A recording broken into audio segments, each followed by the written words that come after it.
L'objectif de mon propos d'aujourd'hui est de vous donner les clés pour identifier la douleur chez le cheval. Selon la définition officielle de l'Association internationale pour l'étude de la douleur est une expérience sensorielle et émotionnelle désagréable, associée à une lésion tissulaire réelle ou potentielle ou décrite dans ces termes. En somme, il faut ainsi comprendre que la douleur est une information sensorielle qui peut être associée ou non à une lésion.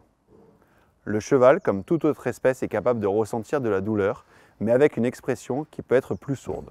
L'absence de douleur est le 4e point de notion du bien-être d'après l'OIE, Organisme international de la santé animale. C'est pour cette raison qu'il est primordial d'identifier une éventuelle douleur, lésion ou maladie. Quels sont les signes de douleur chez le cheval? La douleur chez le cheval peut être exprimée de plusieurs façons, mais il faut garder en tête que cet animal étant instinctivement une proie, il aura tendance à sous-exprimer sa douleur. On parle ainsi de douleur silencieuse. Ainsi, on peut remarquer une douleur par une modification du comportement global du cheval. Une baisse d'appétit, un cheval qui reste à l'écart du groupe, ou un cheval qui présente des signes d'inconfort et potentiellement un cheval qui souffre et qui nécessite un avis médical. Il convient également de distinguer les douleurs physiques locomotrices des douleurs viscérales. En effet, leurs expressions vont être différentes. Un cheval qui souffre d'un problème locomoteur va présenter une boiterie, une chaleur du membre, voire parfois une suppression d'appui si la douleur est très importante. Pour la douleur viscérale, l'exemple le plus marquant chez le cheval reste la colique. Les signaux d'appel sont très différents. On peut citer par exemple la baisse d'appétit, l'augmentation de la fréquence cardiaque, un pic de fièvre, un cheval qui grince des dents ou encore un cheval qui gratte le sol avec ses antérieurs et se roule. Comment quantifier la douleur de mon cheval?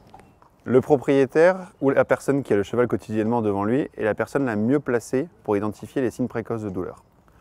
Deux chevaux ne réagiront pas de la même façon vis-à-vis du même stimulus douloureux. Ces différences individuelles rendent la quantification de la douleur compliquée. Pour ces raisons, il a fallu inventer des outils pouvant être adaptés au plus grand nombre via des critères les plus objectifs possibles. Il existe à ce jour différentes grilles d'évaluation de la douleur qui peuvent être utilisées par votre vétérinaire pour l'évaluer de manière quantitative. Vous voyez ici un exemple de grille où on va s'intéresser à l'orientation des oreilles par exemple. Selon l'orientation des oreilles, on aura ainsi différents scores. Autre exemple d'évaluation, le degré de fermeture des paupières. Il existe d'autres outils permettant d'évaluer des paramètres physiologiques comme la fréquence cardiaque ou la fréquence respiratoire ou encore des modifications du comportement.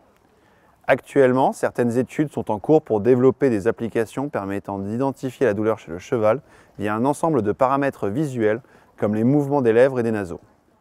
L'objectif étant d'associer des signaux extérieurs et facilement observables à une gradation de la douleur. Que doit-on faire lorsque l'on a identifié des signes de douleur? Il convient de faire appel à votre vétérinaire pour tenter d'identifier la source de cet inconfort ou douleur.